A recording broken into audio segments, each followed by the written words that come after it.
We all spend a lot of time on our screens, but do you often feel bored or empty while doing so? We all spend a lot of time on social media, video calls, and watching stuff, yet it usually doesn't boost our happiness that much. In order to have a better relationship with technology and improve your mood, you should try implementing some principles from digital minimalism.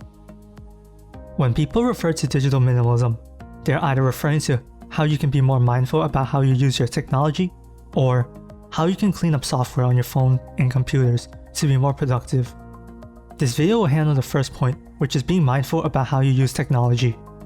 A lot of points in this video will be from Cal Newport's famous book on digital minimalism, because I believe it serves as a great starting point. This video will go over a simple guide on steps to implement from digital minimalism so you can have a better and healthier relationship to technology. The steps are not things you have to do in order. Think of them as points you can implement. Step 1. Figure out what you want to spend less time on and tie your values to it. Let me explain. Newport defines digital minimalism as a philosophy of technology use in which you focus your online time on a small number of carefully selected and optimized activities that strongly support things you value, and then happily miss out on everything else.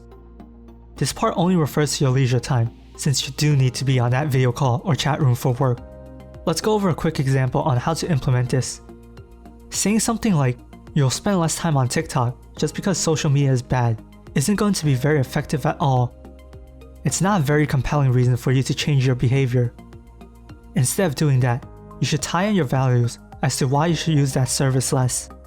If you claim you will use TikTok less because you value friendship, that can be more effective. You can tell yourself that you aren't really building a real connection the way you do in real life when you're posting or watching videos and leaving comments. As for why you should spend less time using technology, Newport argues that you lose the ability to be alone with your thoughts, which leads to lower creativity and deep thinking, which leads to limited personal growth, which leads to dissatisfaction. I agree with his point, and I think that when you have some in-between time, like when you're waiting for something or commuting, it can be tempting to just pull out your phone. It might make you feel better to just let your mind wander, instead of always finding something to distract yourself with. Step 2. Batch all your chats and emails. This can apply to both your work hours and leisure hours.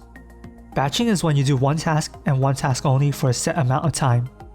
Batching your emails is something that is very popular with people, even if they don't implement other aspects of digital minimalism. You set certain times of the day where you go through your entire inbox, and then you don't touch your inbox until the next batch session.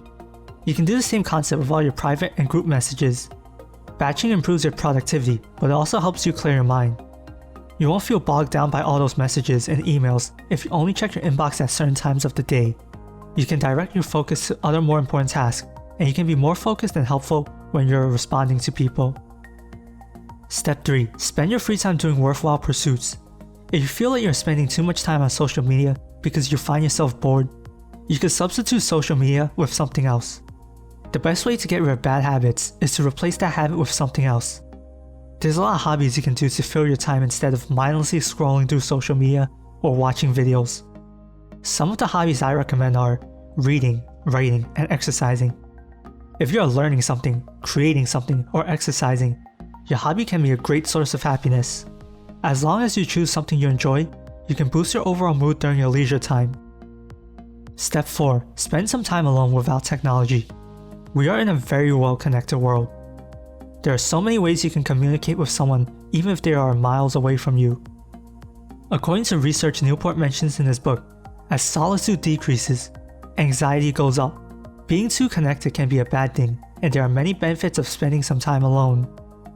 Spending some time alone lets you get rid of mental clutter, reduce stress, and improve creativity. There are 3 great ways to get some alone time. The first way is going on walks. It's a great way to spend some time in your own head and get some exercise. The second way is journaling. You get to practice writing, and by writing down your thoughts, it can improve your mental clarity. The final way is meditating. Meditation is simply focusing the mind on something to improve mindfulness. The type of meditation I recommend is mindfulness meditation, where you simply focus your attention on your breath. You will have thoughts while you're meditating, but that doesn't mean you failed. Just simply bring your attention back to your breath. All 3 ways are great ways to create some space between yourself and technology, so pick one that best fits your situation. Step 5. Take a digital detox. According to Newport, there are 3 steps. 1. Spend 30 days on break from optional technologies in your life. To find the optional tech in your life, consider the technology optional unless its temporary removal will harm or significantly disrupt the daily operation of your professional or personal life. 2. Rediscover hobbies, activities, and behaviors you enjoy and find meaningful. 3. After 30 days, reintroduce optional technologies intentionally. I personally think this step isn't for everyone. Taking a 30-day detox is very challenging, and you can achieve the end result of using technology less through other methods. I think this step is most helpful for those with an addiction to something. That was 5 things from digital minimalism that you can implement in your life. I hope this video can help you create a better relationship with technology in your life. How much time do you spend staring at screens? Leave a comment below and check out the video on the end screen if you want to learn more about minimalism.